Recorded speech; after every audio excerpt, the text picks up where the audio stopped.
Welcome to the Screen Stoop podcast. Today we watched The Crowded Room. I'm MJ.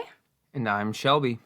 Okay, Shelby, I have a bit of a game that I want to play right off the bat. I felt like The Crowded Room, opening credits, and a different television show that you have not seen's opening credits were eerily similar. So I just want you to take a listen and you be the judge because you've never seen the other TV show that I was thinking about, okay? Okay. All right, how many similarities can you spot? Credits number 1.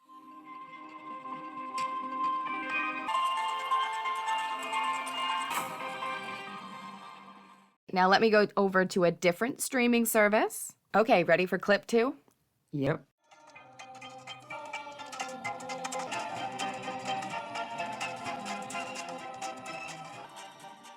Okay, so what'd you think? It was kind of similar. I feel like the tones on this one were a little bit higher, but the beat was practically the same. And then both intros opened up with the tunnel. Yeah, isn't that interesting? Yeah. Well, I also felt like the Only Murders in the Building and The Crowded Room, they have like a bass and then they have a very high like little... Like a piano or something? Yeah, just a couple of notes that is the like interesting stuck in your head type part. Yeah. It's like the iconic like mystery. Yeah, and they're both drawn. And so it's both like art style instead of having human beings or just words. It's kind of, they both tell a story. Yeah. I will admit though, I do like the Crowded Room intro a lot more, the way it's drawn. Oh, really? Yeah, it's more like a painting. It's pastels, like how the kid draws his stuff. Yep.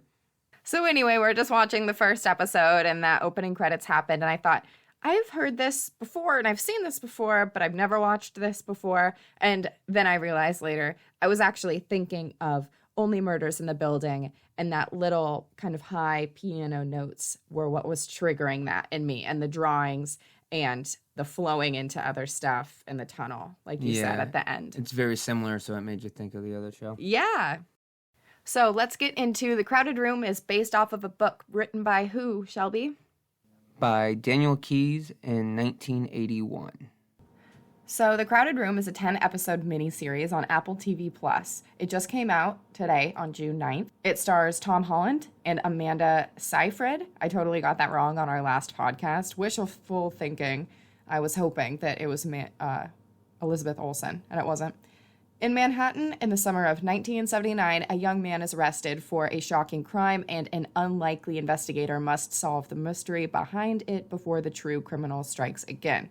Oh, okay. Now that it says that, I'm wondering, is she, dissociative person as well? Because an unlikely investigator, does that just mean a woman? Because women weren't doing that much back then. It might mean because she's a psychiatrist.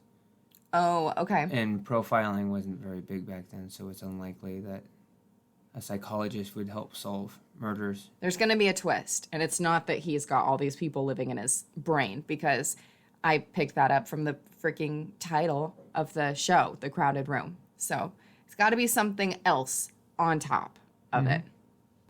I didn't know anything about The Crowded Room except for what was in the trailer and the Entertainment Tonight media stuff about Tom Holland getting sober and after kind of going crazy and really becoming an alcoholic because of this role.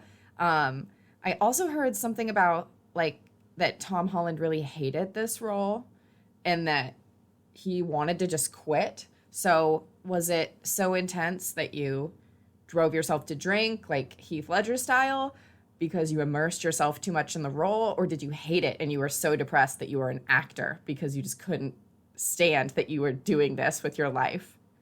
Yeah, maybe it's hard to tell. Maybe he just didn't like the role itself being like a psychotic, schizophrenic, like murderer or something. Maybe that's just too dark of a role for him. I know something that I read said that he did a lot of research and that he was having his own kind of mental battle with it. So, and that he visited a mental institution or something like it. Did I say that already? Some sort of psych ward? No, because I didn't know that. Okay.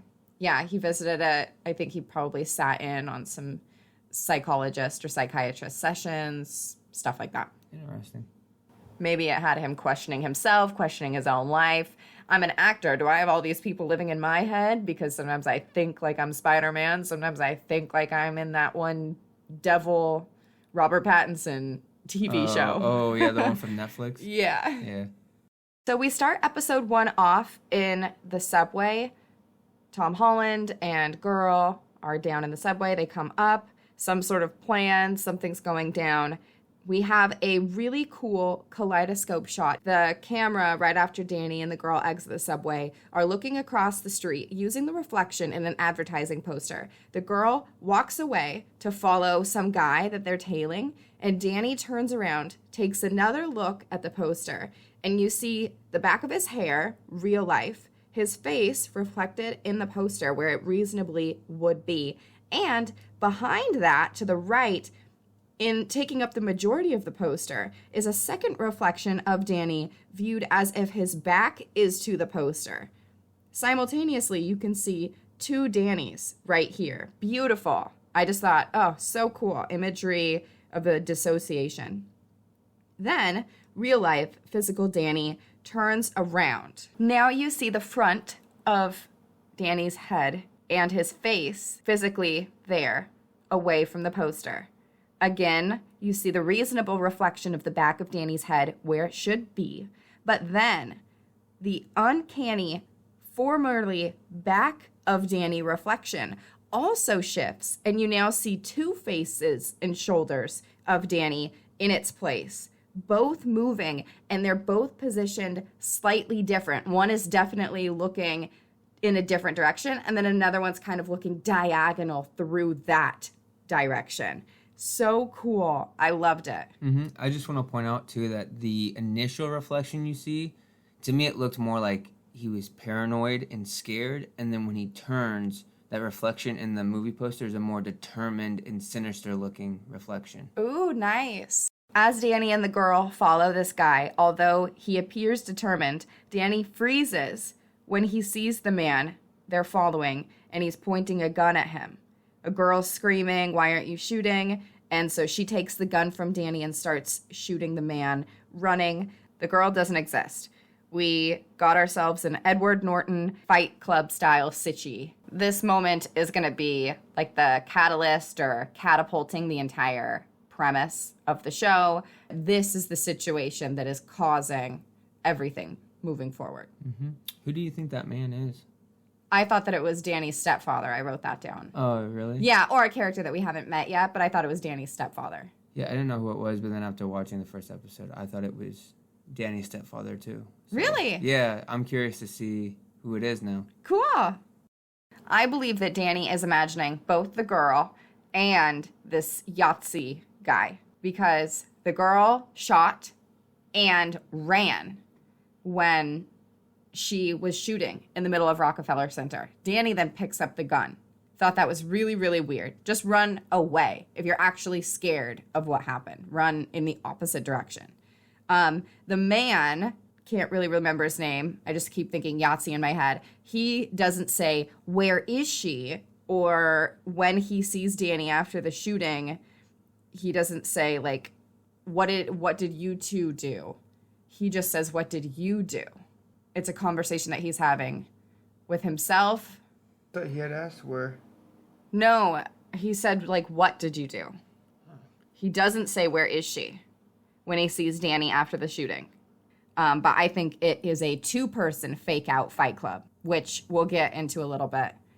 That's not uncommon for this kid to have a 2-person dissociative personality. So now I'm going to be looking out for this. There's no sign of the girl or the landlord when we get to the detectives talking about it. Danny lights a book of something on fire, and it's reported that Danny's quotes were "scare someone," that was the whole purpose for shooting the gun, and "wouldn't serve." That was just something weird that I thought that he said. Yeah. After everything goes down, Karen Smith, the psychologist, comes in to question Tom Holland. He speaks about his evil stepfather. He's the one that I think Danny saw when he was supposed to shoot. I wouldn't blame him. I would want to shoot him too. Yeah. Because that every time his stepfather's on screen, I get like very angry. I hate that guy. The mom's name is Candy. She's very sweet. He has a dead twin brother, Adam. Danny doesn't want to talk about Adam. I think something accident in a truck or Jeep. I'm guessing Danny is responsible for whatever happened. The trauma from killing his twin brother triggered his dissociative personality, or his twin dying triggered multiple voices because he can't be alone. I'm sure that twins are rarely alone, so maybe there's something with that. Oh, maybe. I was going to say he had his first psychological break and killed his brother. Ooh, okay. So we have two different theories here. Yeah. I like it. Yeah, I like us being different. So his best friend at school is a tall, skinny kid. They're trying to party. His name is Johnny. The friend is more outgoing and confident, like the girl was as well. I think that Danny's perception seems to be more reserved and a nervous version of his psyche. And then all of his transferred personalities that he creates are kind of who he wants to be. Yeah, because his other buddy is this handsome jock, super athletic. Yep. Annabelle is hot and wants to get high. I have something to say about this. First off, don't ask if you aren't offering. She doesn't have anything to smoke, so now Danny is embarrassed about this interaction. Girl, if you're asking, it's your responsibility. She's so stupid. All the times that I was offered drugs in high school, they never assumed that I would be the one who is supplying it. Phrase your sentence in a different way, idiot. Are you high right now? Yeah, it's like if you ask somebody if they want to go grab coffee, usually you pay for the coffee. Yeah. They're drinking. Maybe she's drunk. I don't care. I hope she dies. Jeez, aggressive. There is a first-person POV camera shot that you liked with the sparkler. Yeah, it was pretty cool. So far, you've only seen it once. The rest of this is the only time you'll see it in this episode. But she was it Eden? Yeah. Annabelle's friend Eden comes over, hands her what looks to be one sparkler. Apparently, it was two, and then Annabelle hands Danny the other sparkler, but the camera shifts into a first-person POV where it looks like you're holding the sparkler looking at her. So it's an interesting take and almost makes you wonder if they're going to try to involve the audience maybe as another personality, a voyeur of Danny. I just wrote down that I would love a first-person murder shot. Ooh, that would be interesting. I like it. I hope they bring it back. I enjoyed it. It made me feel like I was part of the show. Also, what type of partying did you do in 1979? All you need is just to be in a backyard and have some goofy music, and everyone stares at their hands. Yeah. Everyone just stares at their hands doing doodly-doos in the air. It was just a straight-up pot party. Yeah, Sparklers but there was no slow music. But apparently no one had any weed, according to Annabelle. That's the only reason why she wanted to talk to Danny. They're just high on life. Yeah, I guess so. After the party, a car pulls up across the street when Danny gets home. Oh, when just after his father-in-law tells him to get in the Jeep. To do, I don't know, rape him or something? What a freak. Yeah, he was just get in. I don't know, it was really weird, but then that's when he sees the car, and I don't know, maybe it's my personal past trauma, but I felt some sexual yuckiness there. I just wrote down that the stepfather says, no one is there, so that also was a clue to me that Yitzhak is fake. I think the name is fake. The stepdad can't see him. He's not real. Yeah, because Danny says, oh, someone moved into the ghost house. And then the stepfather looks over at the house and looks back at him and says, what are you looking at? Yes. So, yeah. No, that is I guess one of the first on-the-nose clues that maybe not everything Danny is seeing is actually there. So Amanda Seyfried is changing outfits, showing different days. I particularly like the little bow tied at the top of the neck blouse with blazer combo. Very cute. She also has different colored eyeshadows, and maybe this was like a 70s thing, but it was just a little bit jarring seeing just eyeshadow one color, because nowadays we do all this blending and you've got smoky eye and anyway, it was just plain face and then one eyeshadow color on her eyelid. The sad thing, I didn't even notice until Of course you you said didn't. something. Of course you didn't. I also wrote down when all of the kids, or Danny and his buddies, he's got two friends, Jock Guy and Johnny. I wrote down when they were in the store shopping for, I don't know, and talking about Annabelle. For a loner, shy kid, however he described himself, moody, this kid is constantly with friends. That's how I figured out these kids are not real. Oh, because good point. he was talking about how he, like, is not popular. He's always... I wasn't popular. I didn't have anyone to talk to like this. He's always hanging out with somebody. Yeah. And if you pay attention to, like, the dialogue, Danny, like, when they're talking about weed, he starts whispering, and his friends are very obnoxious and loud about it, which also kind of implies that nobody else can hear them. Mm-hmm. And when Johnny goes to pay, Danny takes the money and says, no, you got me last week. I'll get you this week, or something like that. I don't know if that's necessarily a rule, like in Fight Club, just because Brad Pitt's character is interacting with somebody. It doesn't mean that it's not happening. No, I believe it happened, but what I'm saying is the true reason why he had to pay is because Johnny can't pay. He doesn't exist. But that's what I'm saying. So in Fight Club, like, girl has sex with Brad Pitt. She's actually having sex with Edward Norton, even though he's watching it from a distance. Okay. So real human being is interacting with imaginary character, but it's actually Edward Norton. Spoiler alert for Fight Club. Sorry. Yeah, I've never seen it, so thanks. I had no friends. I was a loner. I wasn't going to parties and hanging out with two obvious extroverts when I wasn't in school.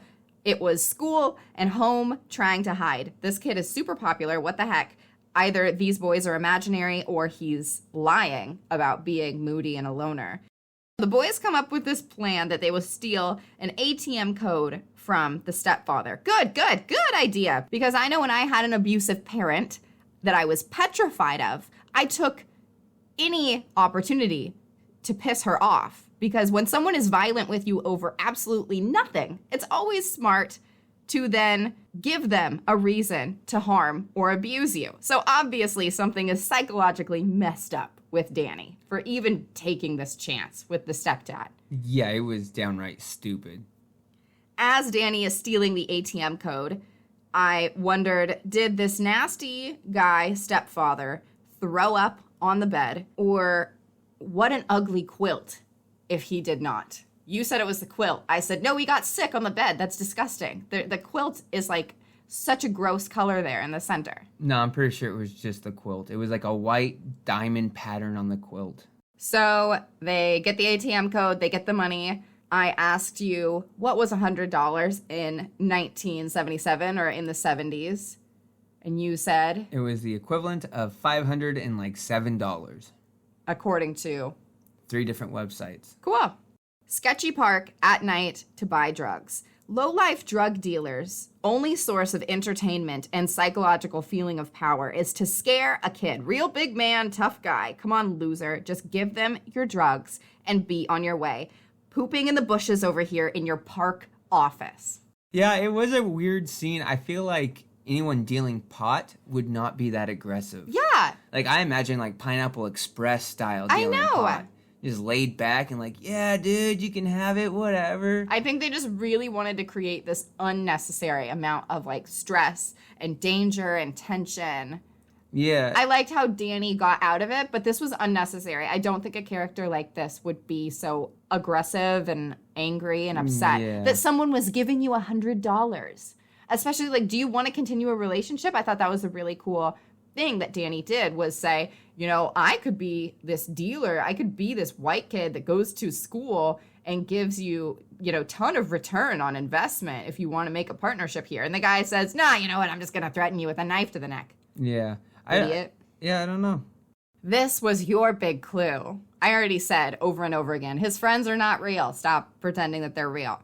Danny is getting stuff out of his locker and says, where's Johnny? the blonde kid literally pops up out of nowhere behind Danny. He literally pops up out of nowhere, and it looks like he, like, literally popped up. Like, his shoulders come down, like he just jumped down out of nowhere. Yeah, like he jumped out of his mind. I'm here. It's very interesting that that happened. That's what definitely led me to the whole thing about him not being right in the mind. So then I thought, I can't wait for the end series compilation as the scene cycles through all of these past individual camera shots of multiple characters interacting with Danny, except now it's just all him alone. Yeah, that's going to be fun. I am interested, too. I think I might want to read the book, because now I'm really interested to see what is dramatized for the show and what is true to the book. Usually when someone's making a dramatization, it's more intense or more quantity. So this guy might have had like 2 personalities in his head in real life. And then for the show, he's got like 24. Yeah, it pulls a split. Yes. So Danny, after getting knocked over by a jock, asks Annabelle to hang out under a bridge. And I thought, what? Like hobos? It turned out it was a lot nicer place, but I would say no to that immediately.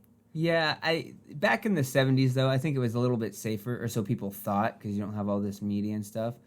And under the bridge might be a common place to smoke pot. You go to any bridge around here in Portland, it's just going to smell like open human orifices and body fluids. There wasn't a problem back in the 70s. They just had a problem with serial killers. Eden and her jock boyfriend tell Principal that Danny has weed. Mr. Carter then gets in trouble when he can't find any weed in Danny's locker. Johnny and the other imaginary friend helped, but Johnny, who doesn't exist, hid it after the cute one saw Eden and the jock talking, furthering the theory that they're not there because why would a friend hide it? They would just hold on to it. And it's a callback to the beginning of the episode because at the end of the scene, there is like a card trick thing where Johnny says, check your pockets. And Danny then pulls out the drugs when he had just previously emptied his pockets. Yeah. And you know what? Danny's jock personality said that he had spotted Eden talking to Mr. Carter, the bad jock. Yeah. But in that scene, you see Danny looking at them, watching them. I thought he was just kind of watching as they were all walking away. Yeah, but they were whispering and like... Isn't he her boyfriend? Yeah, you're going to talk to him. Yeah, but you can hear what she says, kind of. Oh, really? Yeah, you hear something about inviting, and then... I didn't catch that. Yeah, and then he looks back at Danny, and he's like, what? And then... Oh, okay, cool. Yeah, it's all in the body language. Didn't catch it. I then just kind of had this monologue of mine that I love it when jocks in movies pick on uncool kids, like they don't have anything better to do. When I was in high school, when I was a freshman and I first got to high school, I thought that kids would be getting stuffed in lockers and their lunches would be taken away, but literally no one cared about other popularity groups or cliques or loners. Jocks were douches to maybe other popular people, but no one was just punching down. Yeah, no one ever really bullied anyone, not even when I went even to if high they school. did, I saw several interactions if someone tried where jocks or other popular people would step in and say, hey, that's not cool. Maybe we just grew up in a different time. Like, that was awesome. But I think all movies did that. It's just a way to add drama to it's just high so school. Unrealistic. Yeah, because if you think about real high school, the only drama is passing your grades, winning that game, or... That's what I thought. There's very little drama in high school. Yeah. So I was kind of tracking, because I'm really trying to prove that the friends don't exist. I don't think I need to prove it very hard. I think it's obvious. But you don't see Danny's friends after the Annabelle swinging scene. Not at school or at home or running away from the bullies. They're constantly tagging along with him. So then I was wondering, did he replace Johnny and cute jock guy with Ariana and Yitzhak? Because why did Danny run to Yahtzee's house when he's getting chased? That's the first place that he went, is to right in front of the gate at the ghost house. Oh, good point. So I'm thinking we're probably not going to see those boys again, and we're now only going to interact with the new girl and the guy that apparently is a landlord of this house. So here's my question. Do you remember if you see them after they meet Yitzhak? Because remember, they're on the street, and all 3 of them interact with Yitzhak. So that puts 3 personalities in one area at the same time. Yeah. And then do you see Johnny and his friend after that? Or is that the turning point where you start seeing Yitzhak and Ariana? Yeah, because I think the school thing happens. After? Yeah. So I wonder if that's going to be a clue to where, like you said, there's only 2 personalities at a time. I wonder if they're going to show more, because you did see all 3 of them interact with each other. No, I'm just saying that, like, those are going to be the people hanging around Danny. I think because the psychologist says, so you never went back home. I think he's left that life. He doesn't go back to school. He doesn't need those guys anymore. They don't serve him. Now he's got a new life with these people in this house. I think that the girl, Ariana, she's not real. Definitely not real. I think that Yitzhak is tending toward not being real either. Yeah, because the entire episode, the psychologist is like, is that when you saw Ariana? He's like, no, I hadn't seen her yet. She must have been inside the whole time. Like, she's not going to his school either or anything. The first time he ever sees her is when he goes into Yitzhak's house. Did she say meet or saw? She said saw the first time when, at night, when he was talking to his stepfather and said, oh, someone moved in the ghost house. She said, is that when you saw Ariana? He said, no, I never saw her get out of the car. So maybe she suspects that he has dissociative already. I think so. And so I think... Well, why else call in a psychologist? Yeah, exactly. And then I think she's trying to get the insanity plea. I think that she's trying to get Danny to admit or understand. Maybe she's hoping, or her hunch is that Danny is not aware of all these personalities. My hunch is that he is, because he burned this book right before he got taken by the police. He burned this book of evidence of all of his drawings and paintings. Is that what you think was in there? It was just a file. Yeah, it was a manila Yeah, because it folder. looked like when he drew the girl, right? Yeah. When he drew Sadie. Oh, what if he draws all his personalities? I think he draws all of his victims. Oh. That's why he drew Sadie. And you said when you first saw Sadie swinging under the bridge, apparently they weren't under a bridge. They were like in front of a really pretty lake. They weren't with any hobos. He was kind of staring at her, and you said, I think this is going to be Danny's first victim. Yeah, I thought his fantasies were going to take over. But I was wrong, because she was in school the next day. But something weird must have happened, because she was totally into him. Yeah. And then she was like, no, I don't want to see him. I don't even want to talk to him to say I don't want to see him sent again. Eden to talk to him. Yeah. I would have killed Eden. She's rude. She is really rude.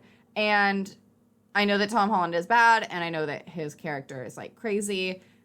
What a good actor, though, to make me still feel like I could cry from how rude someone is treating him. And you can see all the emotion on his face, and his eyes are starting to well up, and his like lips starting to kind of drop a little bit. And he says, can you please just give this to her? I mean, oh, well, and breaks my heart. At this point, he's not a bad guy. He hasn't done anything wrong. Unless he killed his brother, like I Or think. he raped the girl. Yeah. Before, like in the woods. Oh, I don't think that happened. No.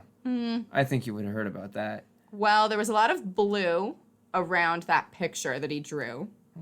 And she was in bright yellow. I don't know why he wouldn't have painted her in bright yellow unless she was not in that bright yellow anymore when he was picturing her. This is the end of episode 1. We are excited to watch episode 2. I don't know how many we're going to do. This podcast is kind of long already. Probably just going to post this one on its own. We'll get into the rest of it later. Yeah, I think we should probably just do one for each episode or something. Okay. Yeah. Sounds good. See ya.